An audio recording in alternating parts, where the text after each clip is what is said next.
Hi, welcome to Wendy Arts. Today I'm painting a barred owl on stone with acrylics. I always start out with a couple coats of gesso, and today I'm wet sanding between the two coats.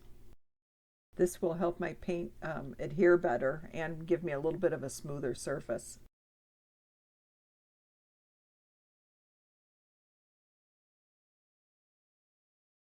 I start by filling in all the dark areas and outlining my original drawing.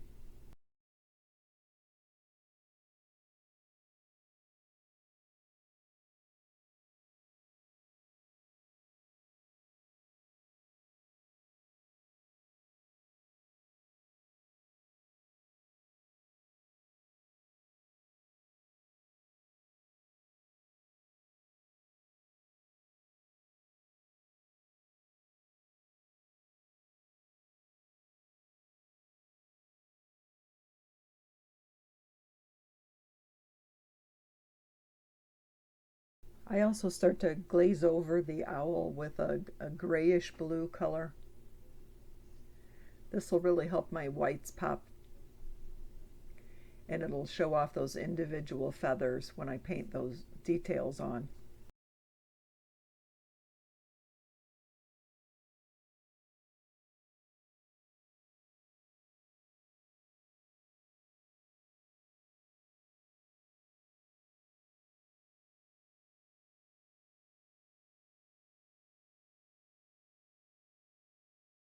Once that glaze dries, I start to add in some of the details with the dark colors again.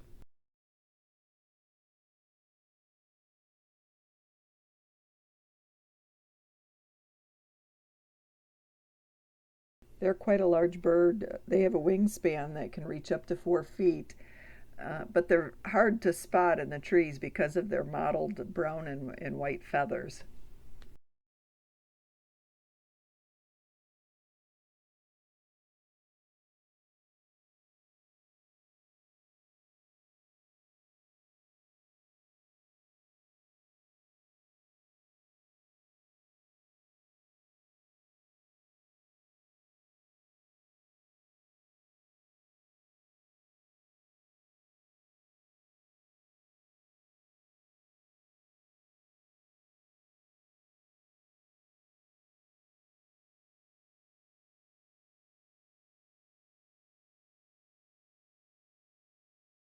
I'm mixing up a darker glaze to start going over some of the shadowed areas of the bird.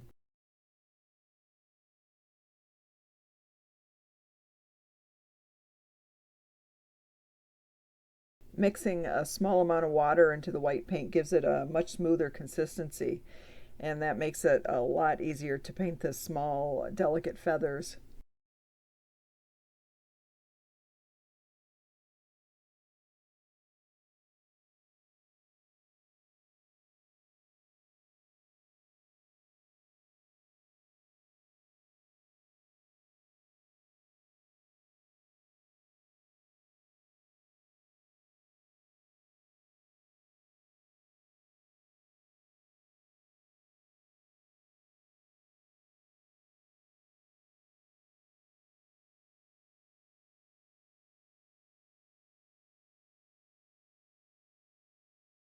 It always amazes me how just adding that little bit of white to the beak and to the eyes really makes the bird come alive.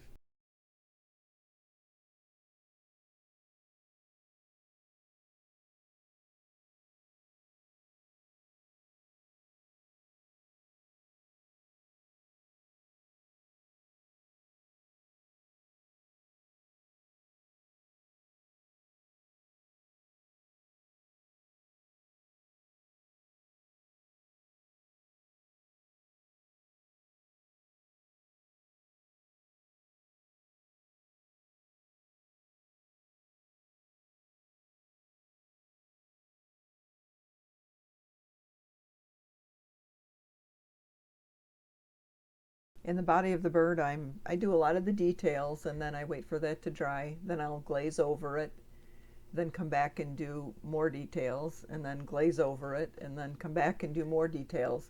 And it just really gives a three-dimensional look to the feathers by doing it that way.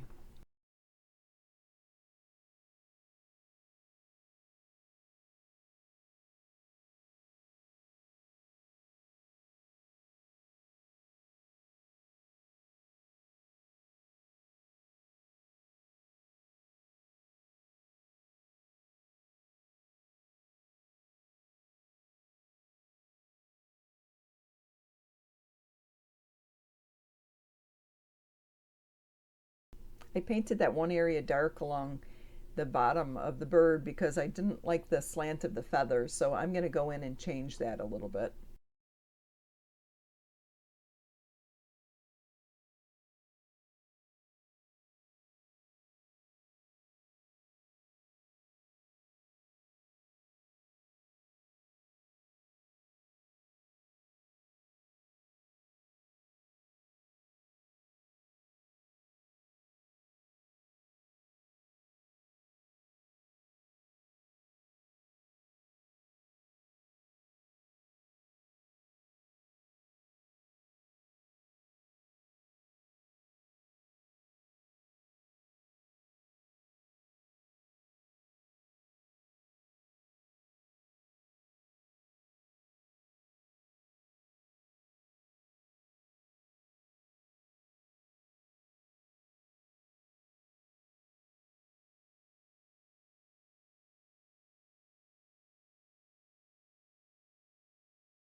I'm just glazing over parts of the face again, and I'll go back over and pull some of those details back out.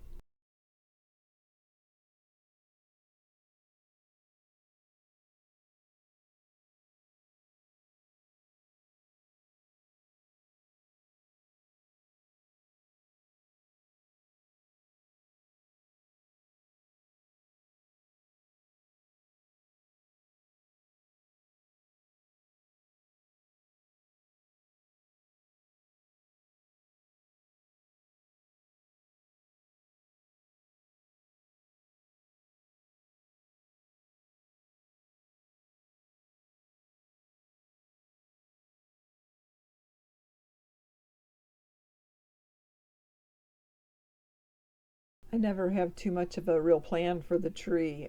If I don't like it, I just paint it over and start again. But if I'm having a really difficult time, I'll pull out my references of tree bark, and it usually helps me out.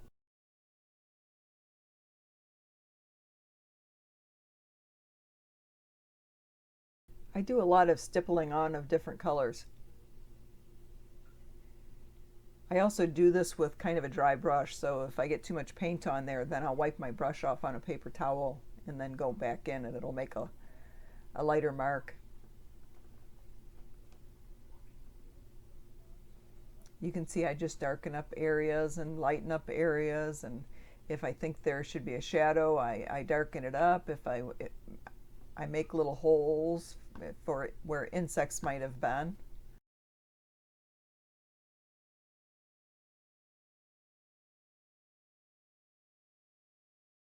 Now once he's completely dry, I'll add a couple coats of acrylic varnish and he'll be all set.